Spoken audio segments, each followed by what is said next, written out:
Bismillahirrahmanirrahim. Alhamdulillahirabbil alamin. Wassalatu wassalamu ala asyrofil anbiya'i wal mursalin sayyidina Muhammadin wa ala alihi wa sahbihi ajma'in.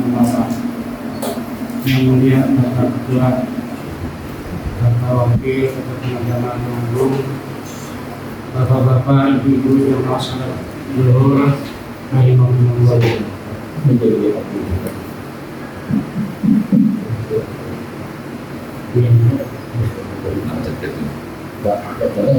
Bila kita menunjukkan puji syukur kepada Allah SWT dengan Tuhan Taufik Hidayahnya sehingga kita pada siang ini dapat melaksanakan kegiatan kita kembali, yakni salat zuhur berjamaah bersama kita dalam keadaan berpuasa.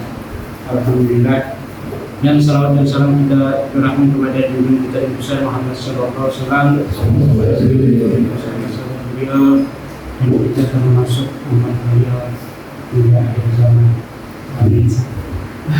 Jadi sudah tidak terasa bagi kita sekarang sudah berada pada hari yang ke-23 atau 34 bulan puasa 1 di puasa dan 23. Ibarat perjalanan itu kalau berkompetisi itu pertandingan kita memasuki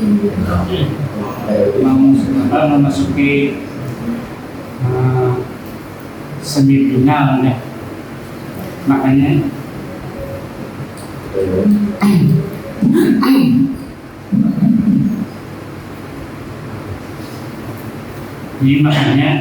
ya kalau semifinal itu Pak, dalam masa pertandingan itu mungkin tidak banyak lagi.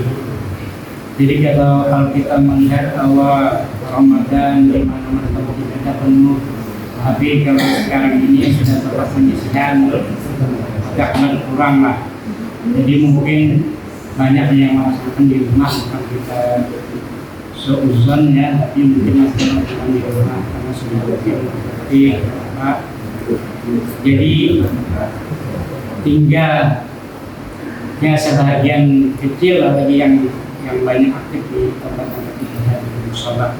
Kalau biasanya penuh sampai keluar, sampai ke Selasar, sampai ke teras, bahkan ada yang pakai serubung. Sekarang kadang-kadang mungkin sepertiga atau setengahnya. Jadi oleh karena itu waktu-waktu yang tersisa ini kita gunakan dengan sebaik-baiknya. Karena kita kadang-kadang ya lupa dengan waktu.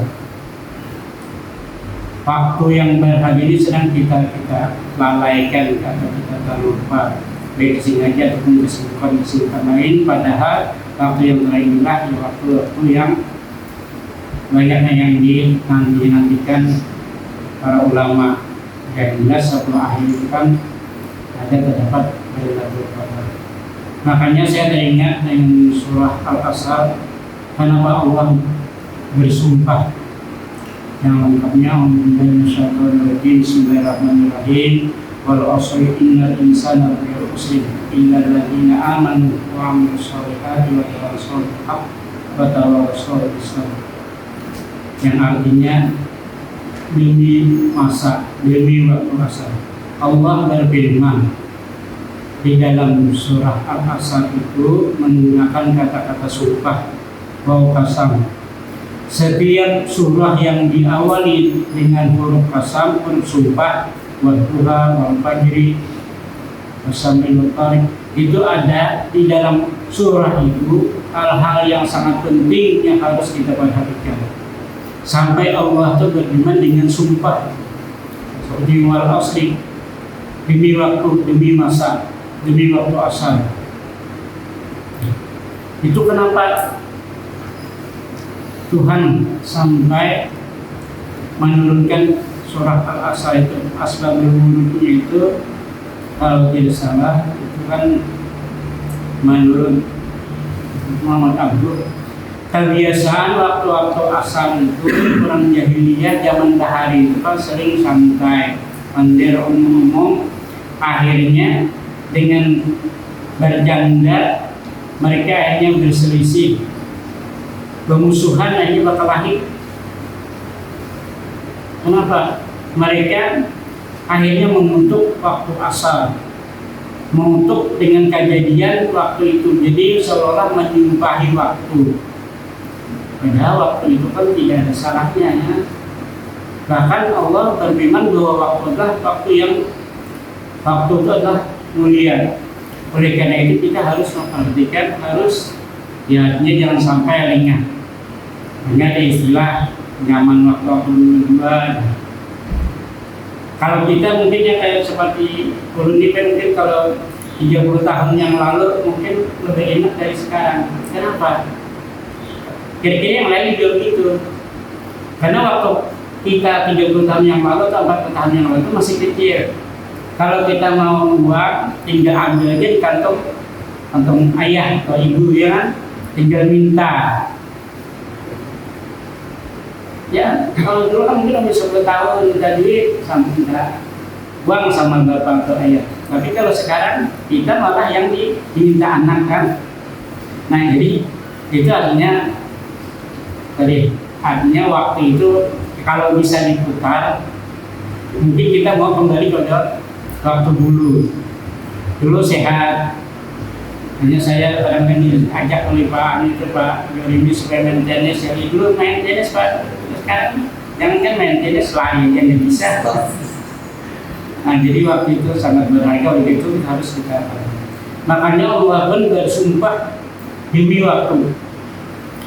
Artinya supaya memperhatikan waktu. Innal insana lafi khusrin.